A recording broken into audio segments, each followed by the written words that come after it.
and welcome back to Trains Up North. Today we start looking at how we cope when things go wrong.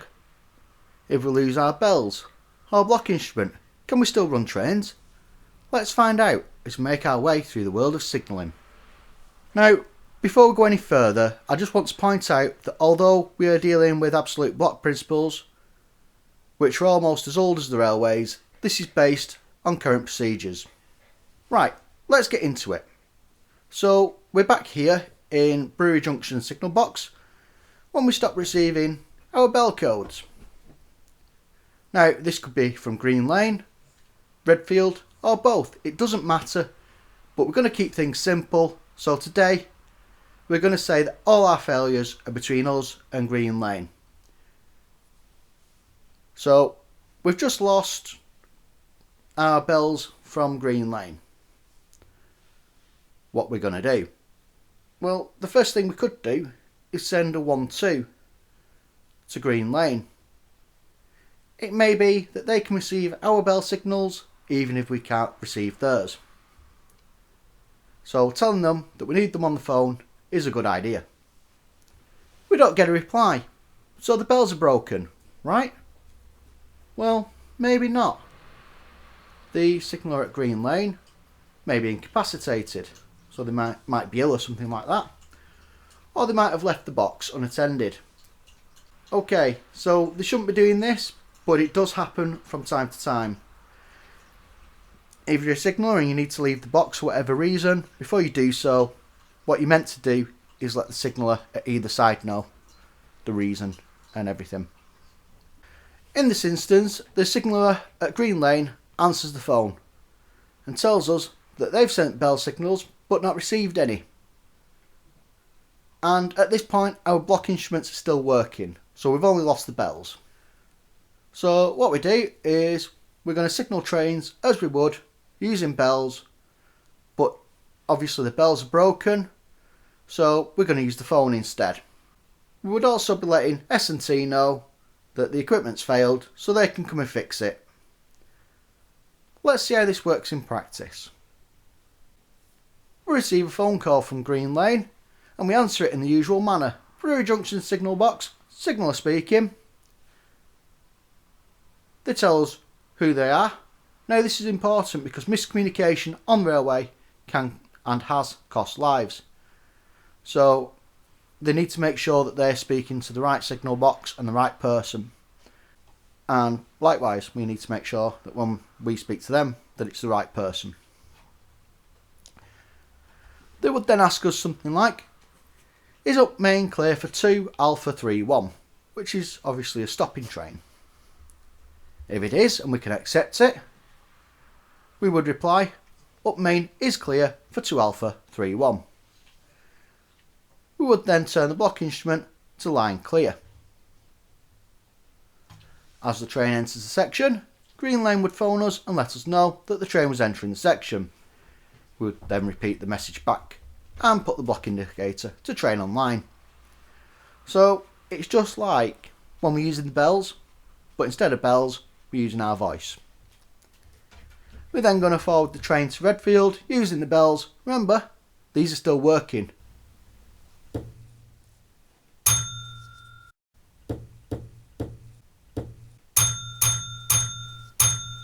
So it's only the ones between Brewery Junction and Green Lane that are broken. So Brewery Junction to Redfield is working absolutely fine. As the train's accepted from Redfield, we can start clearing signals with the section signal and working back towards home signal and then the distance signal. As per any other train movement, once the rear of the train has passed our distance signal, we're going to return this to caution, and when it's past the home signal we're going to put that back to danger, and once we have our 440 yard clearing point beyond our home signal and the train's complete with tail lamp, we're going to ring Green Lane and let them know that the train is out of section and it is complete with the tail lamp, and put the block indicator back to the normal position. So hopefully you can see that not much changes when the bells fail. Yes, it does take a little bit longer to pass messages, but we can cope quite well. When we're using bells, If we don't want to accept a train, we just ignore the bell and we don't reply. When we're using the phone, we can't do that because we don't know what the signal is going to say to us until we've answered the phone. So if Green Lane ring us and they say to us something like, is up main clear for 1 Alpha 23, and we don't want to accept it, we say, no, 1 Alpha 23 refused. So when we're saying that, we're being quite firm with our refusal, just so that it can't get misinterpreted and send a train when we haven't accepted it. What about when the block instruments fail? Well, we would need to speak to the signaller in the other box, so Green Lane in this case. It could be that our needle hasn't moved, but theirs has. If it hasn't, we could try putting the instrument back to normal and then putting it back to line clear, just to see whether it's an intermittent fault or whether it's going to rectify itself. It can happen sometimes. But in this case, we've established block indicators have failed. Obviously, we need to let S&T know, as this will need to be fixed as soon as possible. And you will see why shortly. We're going to continue using our bell signals because in this scenario now they're working but the block instrument isn't. But we're going to put reminder devices on our signals. Reminder devices fit over the handle of the signal lever. They tend to be red and have the word stop written on them. They physically stop you operating the signal unless you remove them, and if you have to remove a reminder device, then the thing that goes through your mind is, why is this on here? And it just, as the name suggests, acts as a reminder so we don't clear signals that we shouldn't be doing. So we're going to put one on signal 5 and signal 7. So that's our distance signal and our section signal. Remember, in this scenario, it's only between us at Brewery Junction and Green Lane that's been affected. So Brewery Junction to Redfield, still working fine. So Redfield offers us a train, we accept it, and we offer it forward to Green Lane.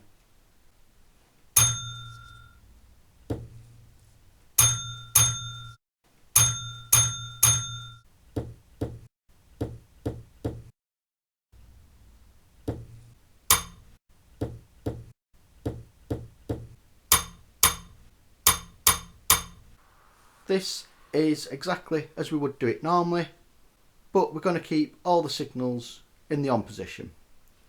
And obviously the block instrument between us and Green Lane isn't going to move, so it'll stay in normal.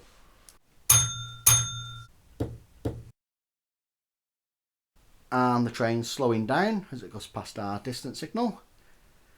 And as it's at a stand now at signal 6, we can release this, allowing the train up to our section signal, number 7. We are then going to speak to the driver when they stop at signal 7 and let them know the situation before authorising the driver to pass the signal at danger. So because of the interlocking, we're not going to be able to pull this signal off because the block instrument is at normal. So it'll only pull off if it's at line clear. We're also going to tell the driver that they can only proceed at a maximum of 60 miles an hour. Now obviously if the line speed's 40, they're going to obey the line speed. But you know, if it was 70, they're going to do 50. So the train's going to go past the signal at danger. So yes, it is a SPAD. However, it's been authorised and we're allowed to do this. It's in the rule book.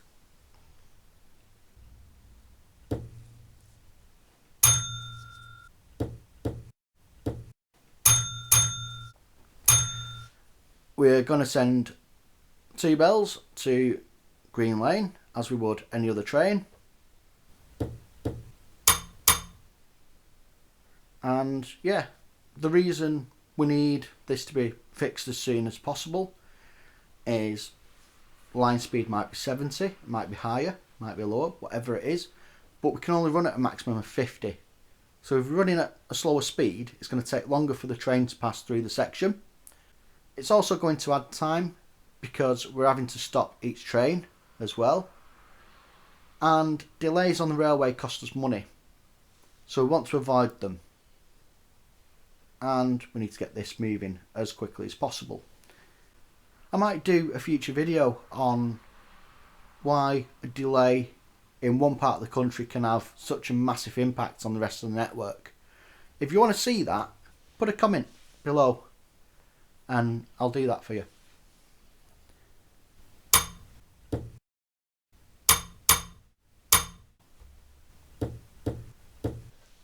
So again, you can see it's not too difficult to deal with, and we can deal with it quite easily, but it does take longer. If we have a failure of the block instrument and the bells, would combine the two methods of working. So those two methods we've just looked at, we're going to combine them.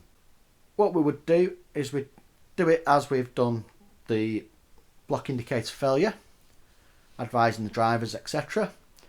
But we're going to use the phone or GSMR radio to speak to the signaller at Green Lane. So hopefully you can see how these two work quite well together.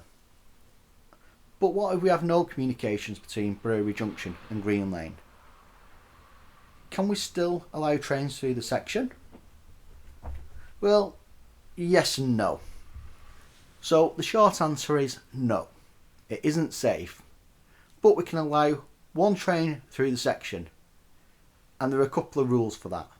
So the first one is where we can see through the section and we can see that it's clear.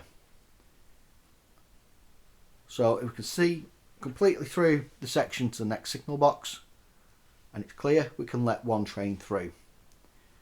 Or if the block indicator was at normal and the last bell signal that we received from Green Lane was either obstruction removed or train out of section, so we know the line's clear, then we can allow one train to pass. We would stop the train and we're going to speak to the driver. We're going to inform them of the situation and we're going to authorise them to pass the signal at danger. And they must stop at the next signal box and tell the signaller of the situation. Now, the reason we're doing this is because otherwise, how does the signaller at the other box know? He might think that we've fallen ill and send an ambulance to us or something like that. So if we can use another train and the driver to act as a messenger, then he knows that there's not an issue with us and we're okay. It's the system that's failed. Now, no other trains are going to be allowed to pass until communications are restored. Whether that's bells or phones, it doesn't matter. But until we get that communication back, we're not going to allow any trains to pass. So the S&T guys are going to come out pretty quickly to this one because it's going to cause major problems. Now, we have landline telephones in signal boxes. Most of us have a mobile phone, and these days we also have GSMR to communicate, which is a railway specific radio communication system which is secure. So having no communication with the next box is going to be really rare, but it's not impossible. Well, that's about it for today. So hope you enjoyed the video. I didn't want to go into anything else because signalling can be quite a difficult topic to get your head round, and you can always go back and watch other videos that I've done, which is always a good idea because if you're not doing it on a regular basis, you do forget, or at least I do. If you have enjoyed it, don't forget to give it a thumbs up. It'll help others find the video. You can also share it if you know anyone that would be interested in learning about signalling. Why not subscribe so you're not going to miss any upcoming videos on topics like this or updates on my models and things like Northern Junction. If there is a topic on signalling or on anything that you want railway related, you want me to cover it, let me know in the comments section below. We're only just scratching the surface, so if there's something that's really niggling you and you're like, I don't know how that works in reality, or I'm not sure about that, ask me. If it's about historic signalling, I might not have the answer, but I'll probably know someone that does. If it's to do with current day practice, then yeah, I can do a video on that pretty easily. I just want to say thank you to those that have subscribed. So if you haven't, do it now. Take care, and until next time, goodbye.